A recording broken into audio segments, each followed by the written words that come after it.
so much fun. Gosh. Yeah. Whoa. Rocky from this one here. So let's see how this guy's sat down. Beautiful.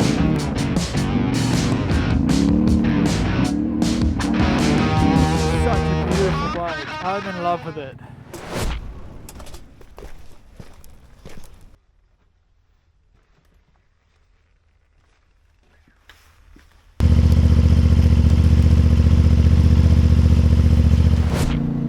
Welcome back to the vlog and welcome to the CF Moto 450 MT.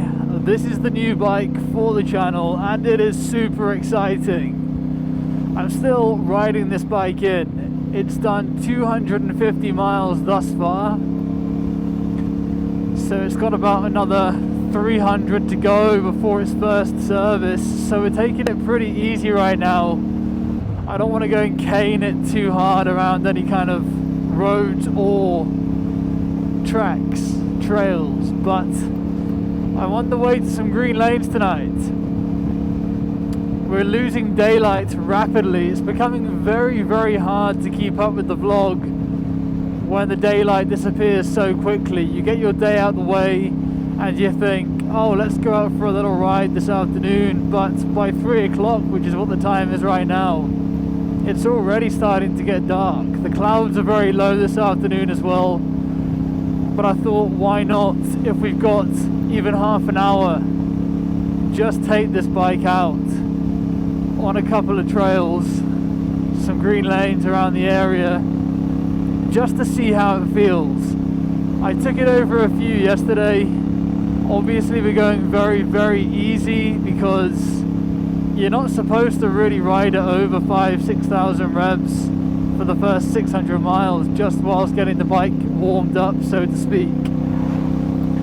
So it's pretty tame, it's not mental, and also what you have to remember is on green lanes, they're not closed tracks, they're not closed to the public, so you can't really just go insane. You kind of have to take it easy and be respectful of the lanes because they are used for work, for driving on, but also for walking on and for hiking on and for cycling on. So you have to be aware that there are always other people and other animals, including dogs, pheasants, deer, squirrels, the lot, on these tracks.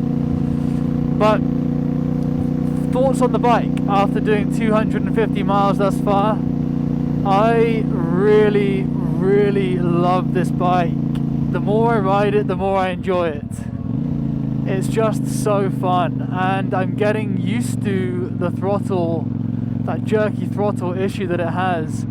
I'm beginning to get used to that. Either I'm getting used to it or the bike is slowly being worn in and it's just improving, but I know they are developing the mapping for this model for next year, so hopefully by then I can take the bike into the garage and get it remapped, which should hopefully, fingers crossed, sort out this jerky throttle issue that it does have. Oh, it's so misty up here tonight. Very interesting. But yeah, this bike is fantastic. It's not half as good on fuel as the Himalayan, I'll say that straight up. I've noticed it guzzles fuel a little bit quicker. We're not trying to follow the maps here. And the screen on the front isn't that great, I have to say, for a tall guy like me. It's not incredible. If I was lower down around here, it would do a lot for me, but up here it's not great, so I need to get a higher screen for the winter. But generally this bike is super, super basic, and that's what I love about it. The ABS is one button, this one just here on my left. You hold it down when you're at standstill, turns it off, as well as the traction control, and then you press it again and it all comes back on. It's super easy to use. The dash it looks quite fancy and high tech, but in all honesty it's pretty basic. There's not much going on there. You got the speed, you got your trip, you got the fuel, you got the miles per gallon that it's doing roughly, You've also got some stuff like traction control, obviously, and whatnot, but it's pretty basic. You can connect your phone to it for phone calls, not that I ever use that or will ever use that. But yeah, it's nice. And it also tracks your bike. It tracks all the trails that you do, so they're always on your phone. It also has a built-in tracker, so should your bike vibrate or move outside a perimeter of a geofence, it will notify you. Wow, it's hard to see up here tonight. So yeah, generally this bike is very, very simple. There's no fancy riding mode, so it's just literally ABS, traction control, on, off. Those are your options, and I like that about it. It is only rear ABS that turns off, not front, just a heads up. But you know, that's fine. I mean, there's no issue with that. And generally this bike is very light. I think it's about 180 kilos dry. I'm not sure what it is wet, I guess around 200 roughly. 17.5 litre tank, I believe.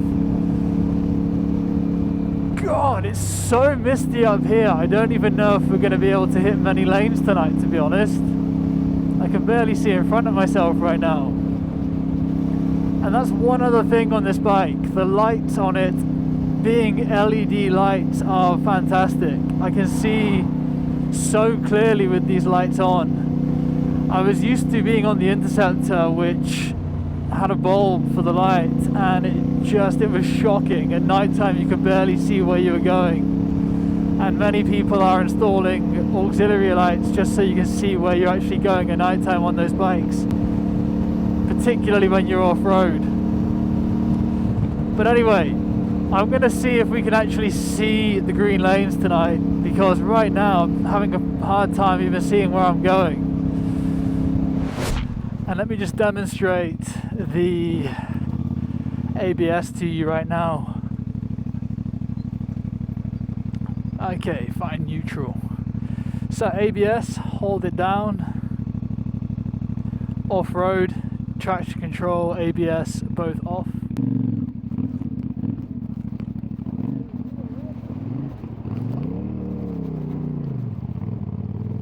Easy work. Hey, it's super wet today on this. This is actually tarmac we're riding on now, just covered in mud. But yeah, you wouldn't want to do this kind of work on the Interceptor, and I kind of hope, I guess this makes it clear that, you know, it was a good reason to sell the bike. This is so much fun, and I do personally prefer this to the Himalayan, I have to say, for so many reasons which I'll get into at some point soon. But yeah, I really, really, really enjoy the MT a lot. It's just so much fun. So much fun. Way.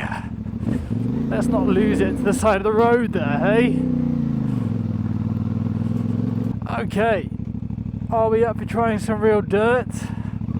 Let's give it a go, eh?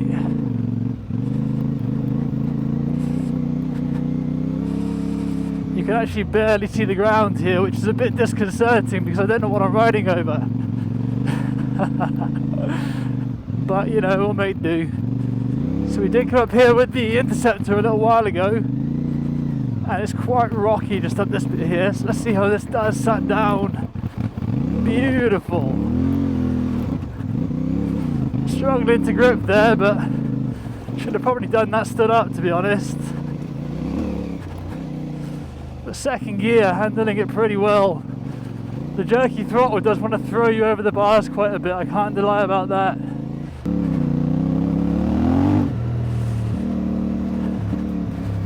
But yeah, this bike is so much fun. Oh wow, really enjoyed that. Oh shit, no! You know what I've lost, guys? I took this off earlier because it was annoying me a little bit, because you can't really get good grip on your boots with these on. When they're off, it's just the metal, but I've lost it. That's really unfortunate. But let's just take a little peek. Is that stood up? Yep. Look at that. It's such a beautiful bike. I'm in love with it.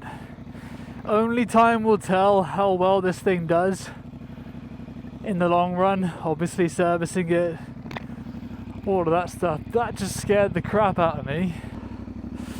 Only time will tell. I have to say I'm super happy that we came up here today, because it isn't too bad. Once I've taken the goggles off, I can actually see where I'm riding.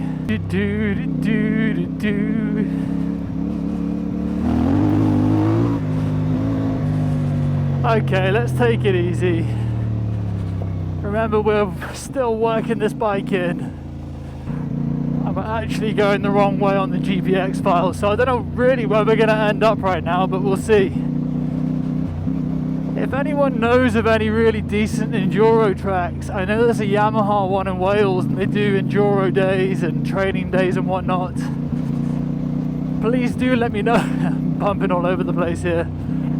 Please do let me know in the comments, because I would absolutely love to go and visit some pheasants. Oh God.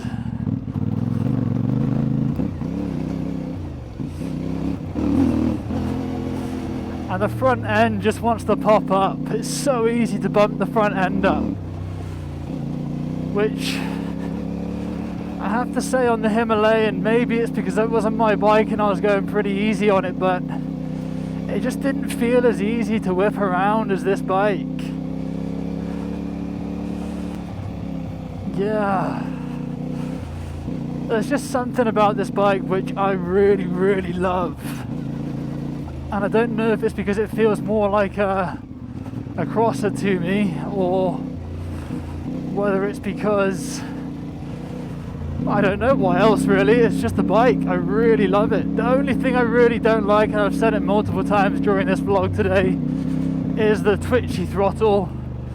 The kind of, as soon as you release it, you get this dip forwards. But that's a fixable thing, so it's not really a complaint as such. It's just something they should have fixed before, you know, putting the bike out, I think. Yes, it's a lot of fun. But look, that's what I mean by the throttle. It's very twitchy. Alrighty, my camera is running low on battery. My bike is running low on fuel.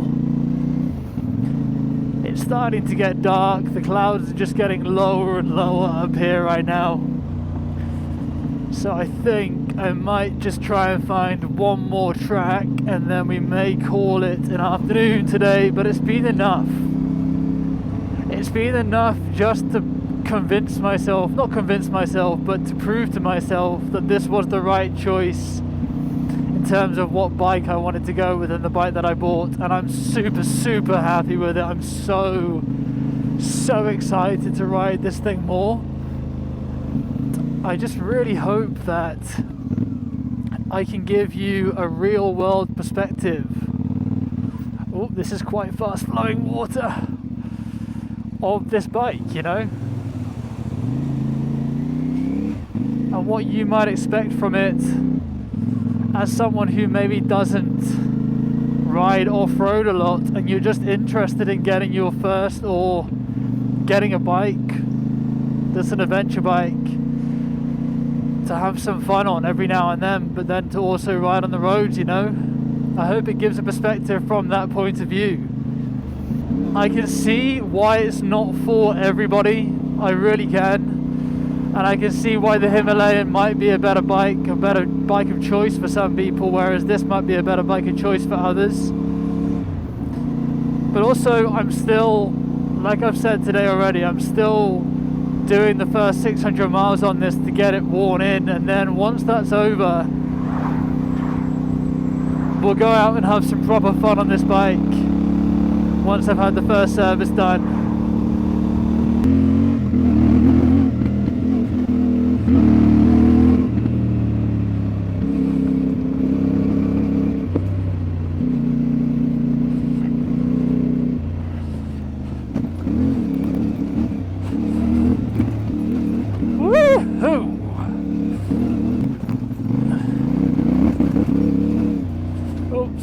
talking there, dog.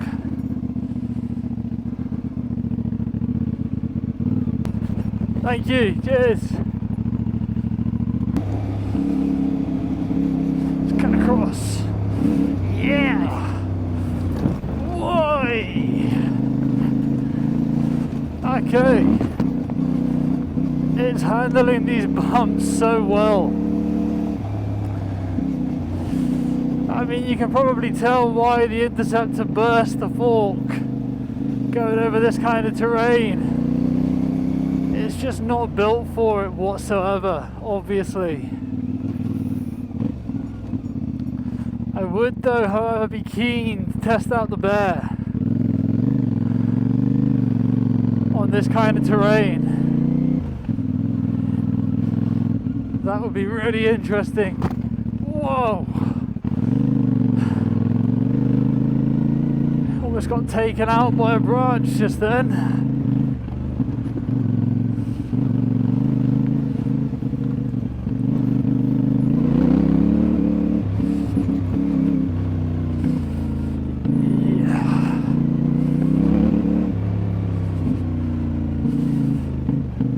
It just takes a bit of getting used to be honest. And once you get used to it, it's not too bad.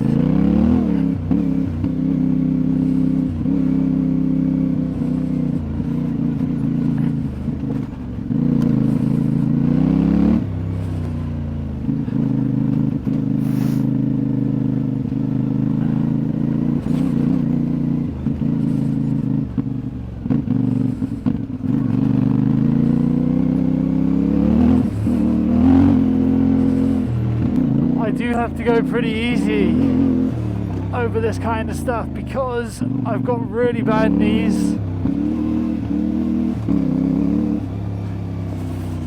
and I was involved in a pretty bad accident about 10 years ago from now. Actually, it was in November 10 years ago, and